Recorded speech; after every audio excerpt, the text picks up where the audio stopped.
आपण पाहत आहात नाशिक खबर न्यूज, जनतेचे हक्काचे व्यासपीठ। प्रभाग समित्यांच्या सभापती पदाच्या निवडणुका मनपा मुख्यालयातील स्थायी समिती सभागृहात पार पडल्या। या निवडणुकीचे अध्यक्षस्थान विभागीय आयुक्तांचे प्रतिनिधी तथा अप्पर आयुक्त अजय मोरे यांनी भूषविले। नगर सचिव संजय नेरकर यांनी या संदर्भातील माहिती दिली। उमेदवार बिनविरोध निवडून आल्याची घोषणा अजय मोरे यांनी केली, तर नाशिक रोड विभागातून धोंगडे रमेश शंकर यांचा एकमेव अर्ज शिल्लक राहिल्याने त्यांची सभापतीपदी निवड जाहीर करण्यात आली।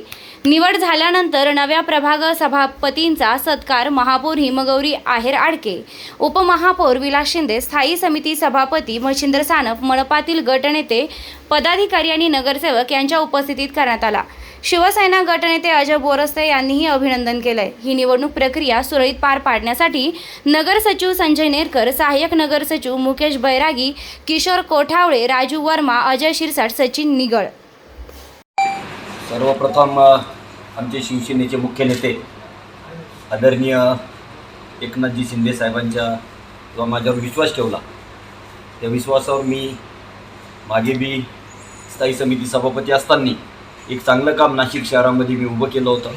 आणि निश्चित आता नाशिक रोडची जी जबाबदारी आहे प्रभाग सभापतीची, निश्चितच आता पुढे आगामी येणारा कुंभमेळा असेल, त्या ठिकाणी रेल्वे स्टेशन आहे, इतर बी अजून ज्या सुविधा आहे नाशिक रोडला, अनेक गोष्टींची समस्या आहे।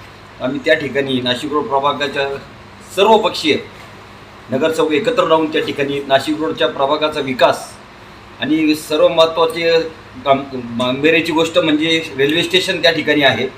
आणि आगामी येणाऱ्या कुंभमेळ्याच्या मध्ये त्या धर्तीवर त्या ठिकाणी ज्या बाहेरचे प्रवासी ते भाविक येतील त्या ठिकाणी मोठ्या प्रमाणात, त्यांना जास्तीत जास्त सुविधा देण्याचं काम प्रथम आम्ही त्या ठिकाणी करणार आहोत। आणि उर्वरित त्या जे आपल्या नेहमीच्या ज्या आपल्या सुविधा असतात, स्वच्छता असो, पाण्याचा प्रश्न असो, किंवा अजून अतिक्रमणच्या बाबतीत कुठलाही विषय असो, त्या ठिकाणी निश्चितच आम्ही त्या ठिकाणी चांगला विचार करून सर्व मिळून नाशिक रोड प्रभाग समितीच्या त्या ठिकाणी योग्य दिशेने आम्ही काम त्या ठिकाणी करूया।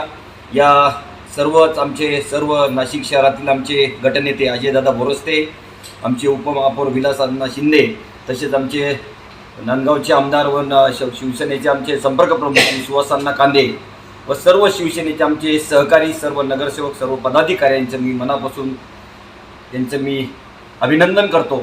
आणि नाशिक रोडसाठी जास्तीत जास्त निधी कसा आम्हाला त्या ठिकाणी उपलब्ध करता येईल, कारण नाशिक रोड एक नाशिक सिटी म्हटलं की नाशिक रोडचा एक वेगळा भाग त्या ठिकाणी पडतो। पण निश्चितच आम्ही सर्व मिळून, आणि कुठलाही नाशिक रोडच्या बाबतीत विषय असला तर सभागृहात तुम्हाला माहिती की सर्व पक्षाचे जोडे बाजूला ठेवून त्या ठिकाणी आम्ही त्या ठिकाणी काम करत असतो नाशिक रोडच्या बाबत, आणि तेच काम आम्ही सर्व मिळून त्या ठिकाणी उभं करू याचा मी आशा बाळगतो। धन्यवाद। जय हिंद, जय महाराष्ट्र।